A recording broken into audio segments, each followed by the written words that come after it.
Hello and welcome to your daily dose of Satoshi's news. Today's date is Thursday, the 29th of August 2024, the year of 1,000,000 transactions per second or more. Experience the best of both worlds today at betbitcoinsv.com, the best casino of sports betting on chain. Have a little flutter in private using the original protocol and genuine Bitcoin, right? Let's see what we got in store for us today. Great post here, and thanks for all these people who sending me all this stuff to put on my show. From BSV Colombia says, take a look at this Bitcoin OPCodes table, and then you'll realize that not only OPCat is disabled in BTC. And again, we'll go through that in the article. Then there's a great article here from BSV Blockchain announces Chronicles release. This was back in the 27th of June, but I haven't read it yet, so we'll go through that. Then there's this article here on Crypto Slate saying OpenC CEO vows to fight SEC's NFT Crackdown with $5 million defense fund. Where have we heard that before? Defense fund against Copa and all that kind of stuff. But that's a follow-on from the SEC issuing a Wells notice against Robinhood crypto community, calls it scare tactics. Then we got this just about creating promissory notes and using the CES2KV Act to paying bills and all that. Great little 1 minute 20-second clip here from China, basically telling the world that the US is now a corrupted state, and that they've been responsible for almost all conflicts all around the world since the Second World War and beforehand. Pretty amazing. So they're starting to wake up. A little bit of 365 days of Bitcoin history. There we go, and that'll be the end of the show. Right, let's get into it. Satoshi, like a cowboy in the West, riding on the blockchain that they call the very best. 1 million strong, them transactions flying free. Just wait for the Terra node, you'll surely see. Alrighty, so as we were just saying from BSV Colombia, it said take a look at this Bitcoin OPCodes table and you'll realize that not only OPCat is disabled in BTC. At the end of this year, BSV will fully reinstall the OPCodes with Chronicles update, including OPVer, OPVerif, OPVernotif, OPSub, Stra, OPLeft, OPRight, OM2mul, and OP2div. This will enable several new use cases and scripting functionalities. Imagine each OPCode as an element of the chemical periodic table. They're building blocks that allow nature to create molecules, RNA and DNA chains. Likewise, OPCodes represent the building blocks for a scripting universe and future decentralized autonomous organizations with their own DNA codes. I mean, sounds awesome. Sounds awesome. I mean, I can't quite see all of these, but it says Bitcoin operational codes, OPCodes table. I mean, whether or not they are actually OPCodes. You got cats or foals. 08 XB down. I don't know if these are actually the codes they've got here. Verify.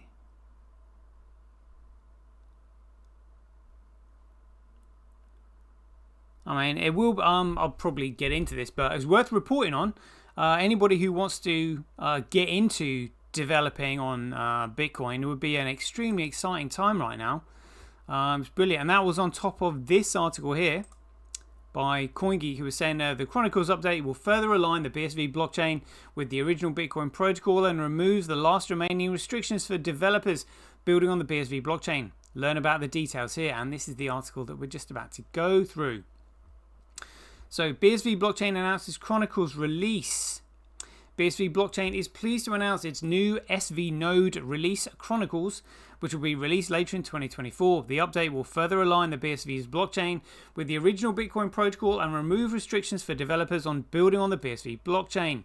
The Chronicles release is a follow-up of the Genesis upgrade in 2020, which restored many aspects of Bitcoin protocol that had been modified in the previous software updates, including the removal of most limit-based consensus rules, replacing them with minor configurable settings that give code operators the autonomy needed to set their limits as they determine practical. A main driving principle of the BSV blockchain is to restore the protocol as close to the original as possible, said Conor Murray, Director of Stewardship.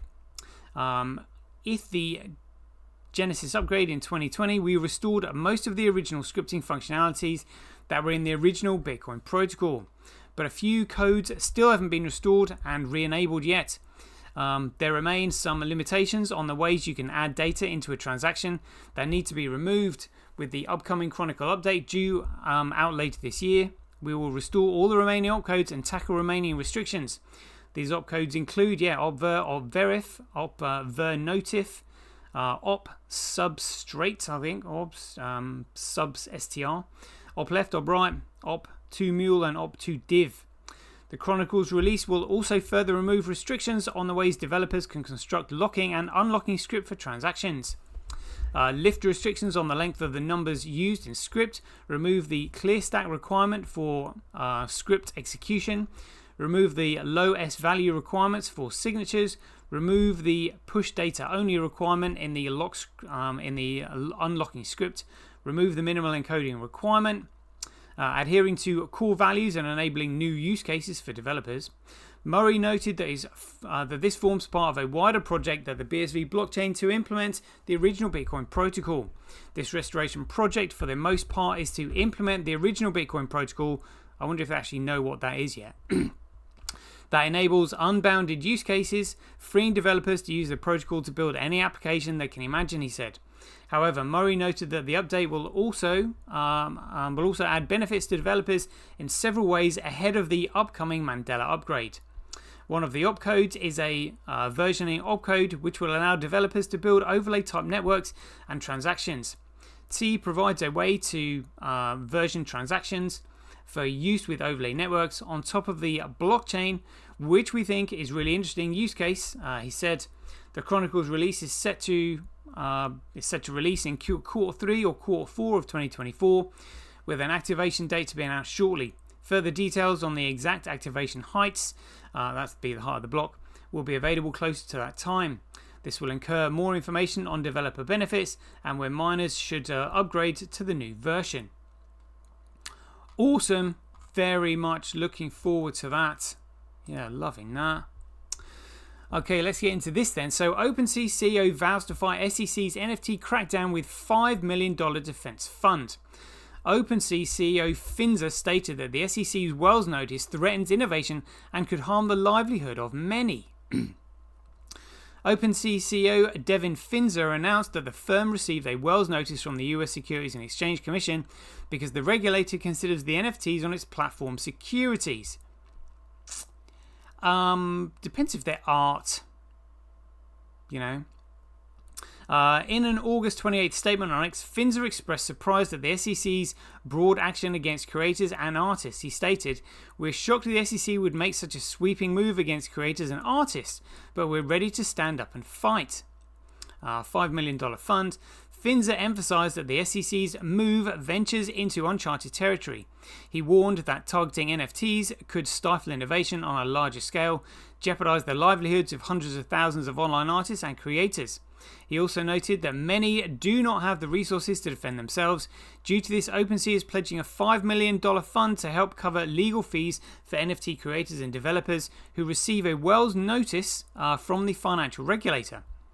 Finzer argued that NFTs are fundamentally creative products, including art, collectibles, video game items, domain names, and event tickets.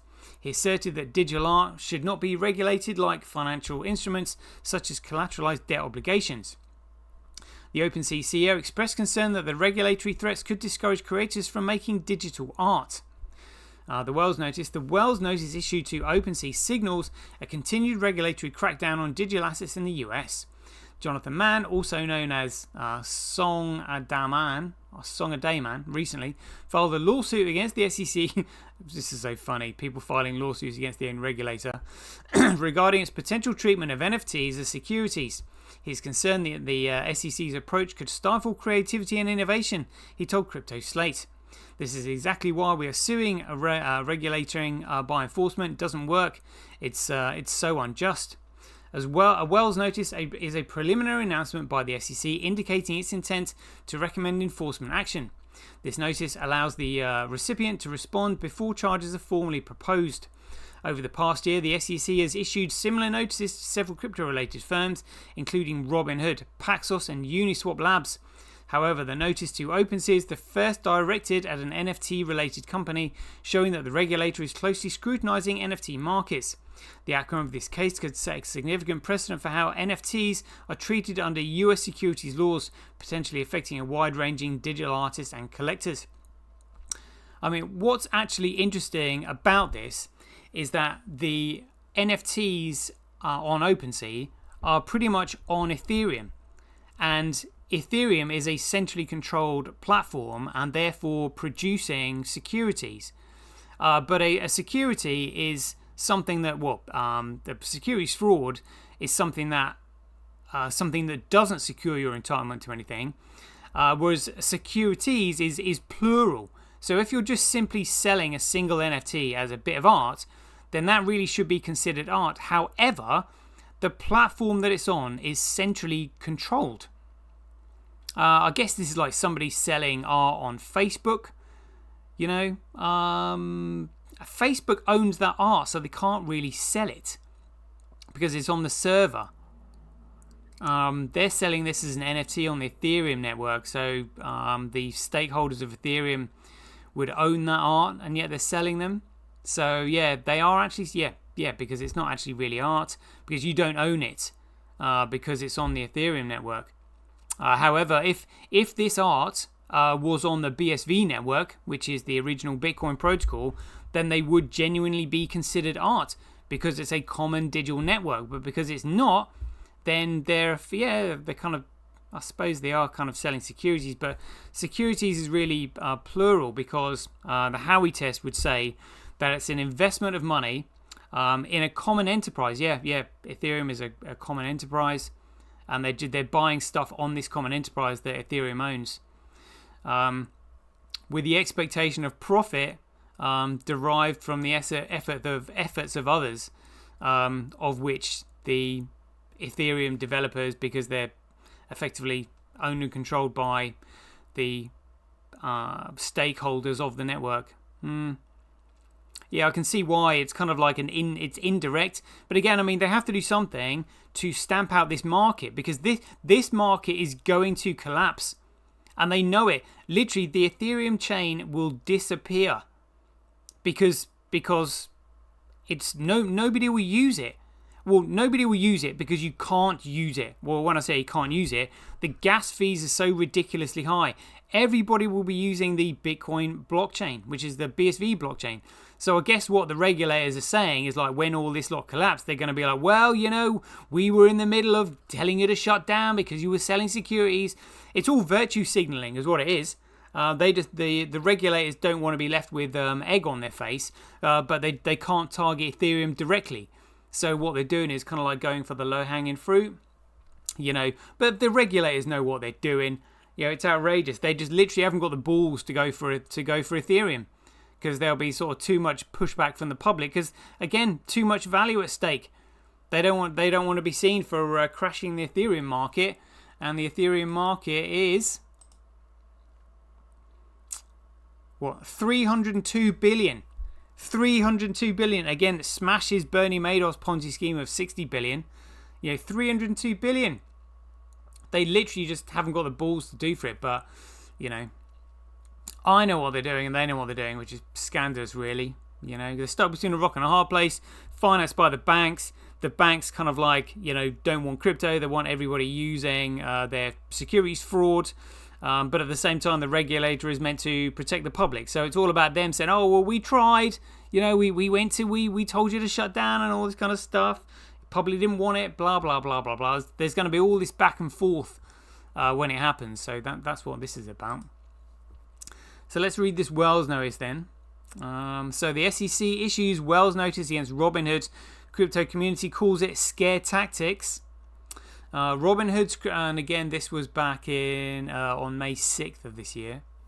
Robinhood's crypto division received a Wells notice from the US Securities and Exchange Commission on May 4th. May the 4th be with you.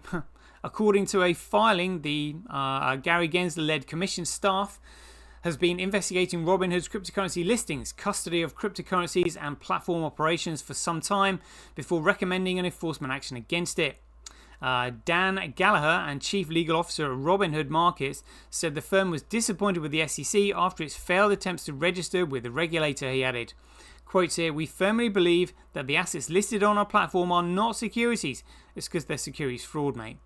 And we look forward to engaging with the SEC to make clear just how weak any case against Robinhood Crypto would be on both the facts and the law. Robinhood is a US-based digital trading app that previously delisted major cryptocurrencies like Cardano, Polygon, and Solana after the SEC classified them as securities in a lawsuit against Coinbase and Binance. Wells noticed the notice against Robinhood is the latest in the SEC's ongoing scrutiny of crypto-related entities. Last month, the SEC served Uniswap with a Wells notice. The DEX founder, Hayden Adams, criticized the regulator's approach, stating that it had attacked established actors like Uniswap, established frauds, and Coinbase, while overlooking the malpractices of entities like FTX. Yeah, exactly. Similarly, Consensus received a well notice from the SEC during the same period. In response, the crypto-focused firm opted to take legal action against the SEC, arguing that categorizing ETH as a security would hinder the growth and utilization of Ethereum and their blockchain technologies in the US. Yeah, rightly so. Rightly so, because it's a security. You know? Scare tactics. Several crypto stakeholders have slammed the SEC. Stakeholders says it all. Slammed the SEC for this latest regulatory action against Robinhood. Jake Chavinsky, the chief legal officer at Virant Fund, said SEC was abusing the Wells process as it seems to be adopting the tool as a scare tactic now. According to him, quote, if the SEC brings any enforcement actions, it has sent Wells notices, it will be in flagrant violation of both the law and its congressional mandate. If not, it's clearly abusing the Wells process to get free discovery and terrorizing upstanding US companies. Meanwhile, Adam Cochran argued that SEC's actions were being pushed to prevent new crypto startups. He added that Gensler does not plan to win the case, as he is only focused on getting headlines to impress Elizabeth Warren, enough that under a Biden election, he gets a Treasury seat or is kicked out under a Trump win. Well, again, I mean, I've already explained what they're actually doing. You know, literally just trying to cover their own asses for when this thing collapses. Literally the biggest financial fraud in history is what we're looking at, and the regulators have failed miserably because the banks have allowed it. You know, the regulator has puppet masters. That's what's going on. All right, let's get into this one. So this is about the Sestu Trust. So it says, pay government and corporate bills with the Sestu Trust. Make it public knowledge in the workplace. We are actively providing it every day using bills of exchange. No one needs to pay using your private personal savings out of pocket. Every bill received is in the capital name trust. Again, where we all have hundreds of millions of dollars available, but hidden from us by the CEOs, banks, insurance companies, government, ATO, courts, Federal Reserve, etc., all of whom know the truth. Yeah, they do, and it was set up after the Great Fire of London, the anniversary of which is coming up soon. The Sestu is French for he who lives. It is a legal term for an individual who is the beneficiary of a trust, again, that is created through a birth certificate, or an insurance policy with rights to property and the income and profits that the property provides. A Sestu trust is the person entitled to equitable rather than legal trust in the estate assets. The concept is also used in modern life and health insurance policies, where Sestu KV is an individual whose life measures the duration of the insurance contract. In these contracts, Sestu KV is known as the policy holder, insured or policy owner. Thus, while the terms refer to the beneficiary of a trust or estate, it often refers to the insured and not the beneficiary of an insurance policy. Key takeaways in French, Sestu V means he who lives. The legal term describes the person who is the beneficiary and has the right to property in an estate. Sestu V is often used today in life and death insurance policies, where instead of the beneficiary refers to the insured. yeah, I mean, we don't need to go through it all, but it was Lord Denning who said a promissory note needs to be treated as cash because it's promissory notes that the Bank of England currently use, and the Bank of England is a private organisation. It's a corporation with no authority whatsoever. It's securities fraud is what it's producing. So basically what this is saying is if they're doing it, we should be able to do it. Everybody needs to accept a promissory note. There's no value behind it whatsoever. It's crazy when you really think what's going on. So let's delve a little bit deeper into this. Let's have a listen. The China-Russia relationship is built on the basis of non-alignment, non-confrontation, and non-targeting at any third party. It is a factor conducive to world peace and stability, which is no cause for concern. What is truly concerning is the destructive role the U.S. has played to peace and stability in the world. The U.S. is the #1 warmonger in the world. The U.S. was not at war for only 16 years throughout its 240-plus years of history. The U.S. accounted for about 80% of all post-World War II armed conflicts. The U.S. is also the #1 violator of sovereignty and interferer in the internal affairs of other countries. According to reports, since the end of World War II, the U.S. has sought to subvert more than 50 foreign governments, grossly interfered in elections in at least 30 countries, and attempted assassination on over 50 foreign leaders. The U.S. is also the #1 source of antagonism on bloc confrontation.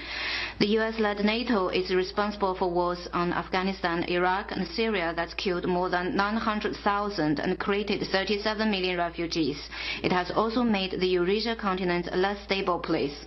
The impact of U.S.-initiated Quad and AUKUS on Asia-Pacific security also calls for vigilance. As long as U.S. hegemonism and belligerence still exists, the rest of the world will hardly get the peace it deserves. Well said there, well said. So again, if anybody has read the Protocols of the Elders of Zion and know that Rockefeller's secret covenant said that we will infiltrate governments, we will own both sides, and we know that the CIA is literally like an organization without any state jurisdiction. Like literally, I mean, it's a criminal enterprise, and the Chinese are calling it out. Amazing. Let's have a look at 365 days of Bitcoin history. We're now August 29th. Here we go. Down here somewhere. There we go. So there was just this post here on August 29th, 2010 about Little Endian. See what this was. So big endian code problems. Satoshi had said here, the code assumes Little Endian throughout and was written with the intention of never being ported to Big Endian. Every integer that is sent over the network would have to be byte swapped in addition to many dozens of other places in code. It would not be worth the extra source code bloat. Big Endian is on its way out anyway. Whatever that means. But also, I mean, I was literally just kind of like looking at the market here. So in August 2017, which is just around September, there's that 6th of August, 20th of August. I mean, this is literally just as the world was starting to experience the first bull run. I mean, it was crazy. Look at that. We're now August, so the price went from like 3,200 to 4,000. 4,500. I mean, this was crazy. I was following it when it was sort of like $400-500, and then it just started rocketing up. I was like, what is going on here? This is crazy. And again, it sort of it peaked. I think this is like peaked in December of 2017. It was when Bitcoin, when Bcrash was registered on Coinbase is when that really spooked the market. But I mean, August 2017, people had never seen anything like it. I mean, absolutely crazy. Rocketed past the price of Microsoft shares. Nobody had seen anything like this ever. And then obviously crashed years later, and then look at that. Boom! Crikey, Moses. All-time high. $73,000. And people were going crazy when it hit sort of like $16,000 there in such a short space of time. You know, that's what we were living through back then. Amazing little bit of Bitcoin history. Right, that's a 25-minute show. We'll leave it there. Hope you enjoyed it. If you enjoyed these updates, please ding your donations for your appreciation to either Satoshi@Sembi.com, Satoshi@Handcash.io, Simply.cash, Relasia.com, Rockwallet.me, or Senti.ch. We'll leave it there. Hope you enjoyed it. As ever, be aware, take care, stay safe out there, and we'll see you in the next one.